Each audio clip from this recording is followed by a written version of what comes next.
I've had a couple students ask about a problem of this type, and so I wanted to sort of run through an extra example here because my sense is there may be a little bit of, conceivably there might be a little bit of confusion on how to handle these piecewise defined functions, particularly if we throw into the mix only a one direction approach. What if it's not the change of behavior value, those kinds of things. So we'll take a look at a few of these, and I hope maybe this will help to clear up the water a bit. So what we have here is a piecewise defined function. Behavior changes at -1. To the left or equal to -1 is this parabola. To the right of -1 is this linear function. And then we have several things to look for. We have the limit as x approaches 4.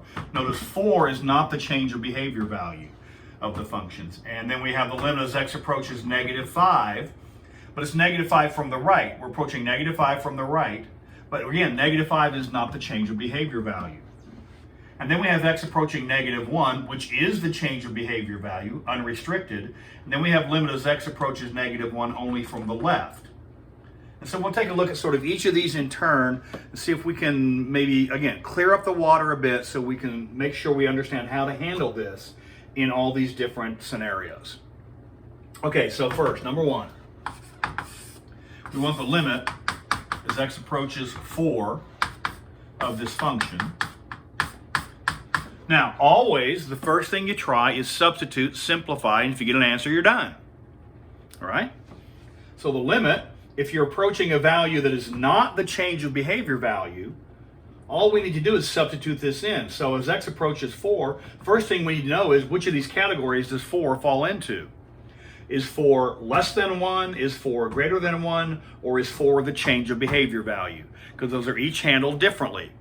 Anything less than 4, you just default to the less than rule. If anything anything less than -1, anything less than -1, default to the less than rule. Anything greater than -1, default to the greater than rule. And if the value you're approaching is -1, we're going to handle that down here in parts 3 and 4. If the value you're approaching is the change of behavior, then there's a special way to handle that. If it is the change of behavior value, then we need to look at the limit from the left and the limit from the right and see if they agree. So that's the process. First, check to see what category 4 falls into. We're approaching x equals a is 4. 4 falls into the bottom rule, and so we're going to translate this using the bottom rule. Anytime you choose top or bottom, you should write top or bottom. That way everyone knows what you're doing. This is standard. Any instructor you're going to have, anybody who knows what you're doing knows this is the standard procedure and you're doing it correctly. All right? So this is the limit as x approaches 4. What is the bottom rule? Don't do too much at one shot. Just choose the bottom rule, which is 2x minus 1. And how do you evaluate a limit of this nature? Well, substitute, simplify. So this is substitute. This is 2 times 4 minus 1. That looks to me like 7. And it's all over but the shouting. So if direct substitution works, fantastic, you're done. If the value you're approaching is not the change of behavior value, just choose the appropriate rule. Substitute the appropriate function. In this case, it's the bottom rule. Substitute, simplify, and you're out. All right, number 2. We got the limit as x approaches -5 from the right of the function. Well, one direction, we're only approaching from the right. One direction approach, you'd work the same procedure. Which of these categories does -5, this is a pretty bad looking -5 here. Which of these categories does -5 fall into? -5 falls into the less than category. It's not greater than, it's not the change of behavior, it's less than. So we use the less than rule. So this is equal to, because we're choosing the top rule, is simply the limit as x approaches -5 from the right of, in this case, it's this. It's the parabola. Substitute, simplify. If you get a result, you're out.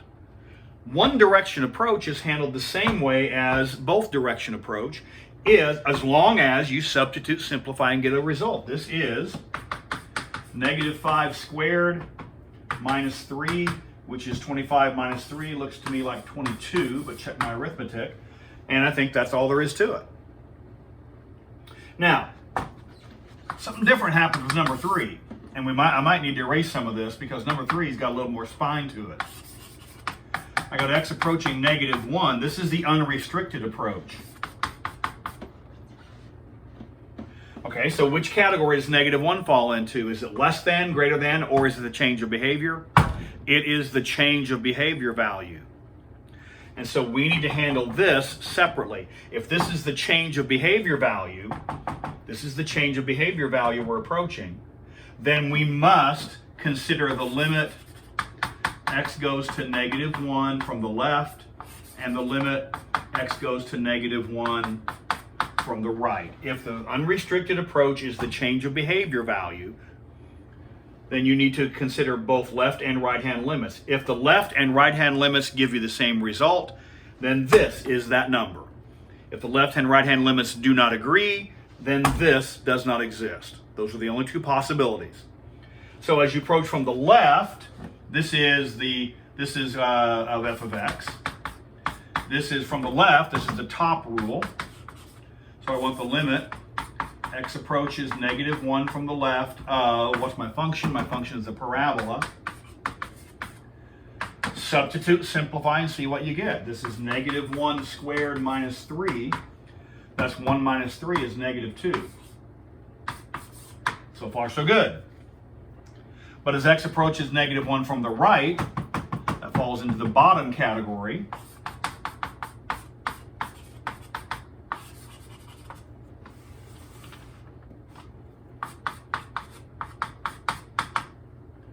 This is the bottom rule, so this is the linear function, the 2x minus 1. Substitute, simplify, see what you get. So this is 2 times -1 minus 1. That's -2 minus 1. Looks to me like that's -3. So what do we conclude from this? We found the left-hand limit is -2. We found the right-hand limit is -3. The left-hand limit and the right-hand limits do not agree. So what, therefore, do we conclude about the unrestricted limit? Therefore, I'm going to need to steal some space here. I'll steal it up here at the top. So we have the limit as x approaches -1 of f of x, or it's not equals, it does not exist. It's not accurate to say equals does not exist. That's not a correct way of writing it.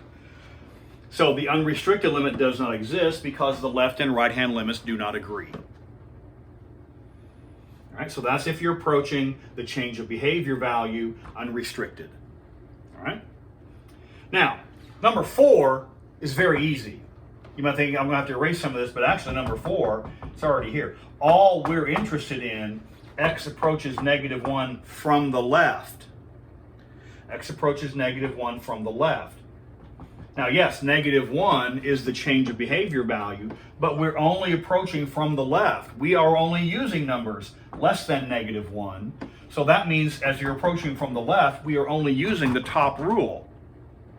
We're not using the or equal to because in the limit, it never actually achieves that. So we're only approaching -1 from the left, which means really we only need to do that part of the work.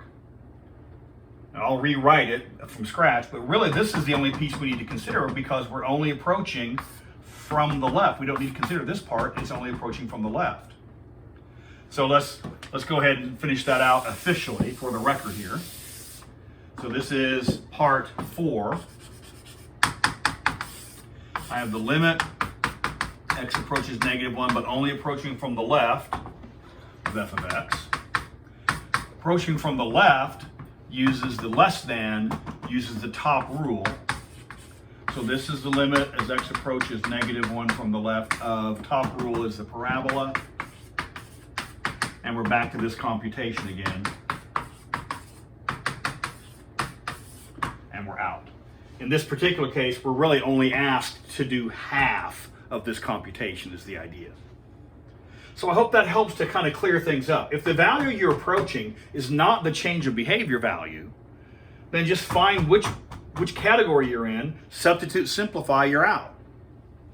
Really, if the value you're approaching is not the change of behavior value, this, as far as the computation is concerned, is superfluous. If the value you're approaching is the change of behavior value, then there's one other possibility. If it's the unrestricted approach, you need to check the left and the right and see if they agree. If the value you're approaching is the change of behavior, but only from one direction, then you choose which rule applies for that particular direction. If this had been x approaching -1 from the right, this would have been x approaches -1 from the right. Those are values greater than -1. That would have been the bottom rule. We've gotten a different result. So hopefully that walk through these various scenarios gives you a better feel for how to handle these when you have a piecewise defined function and then the various scenarios for the values you can be approaching and from what direction.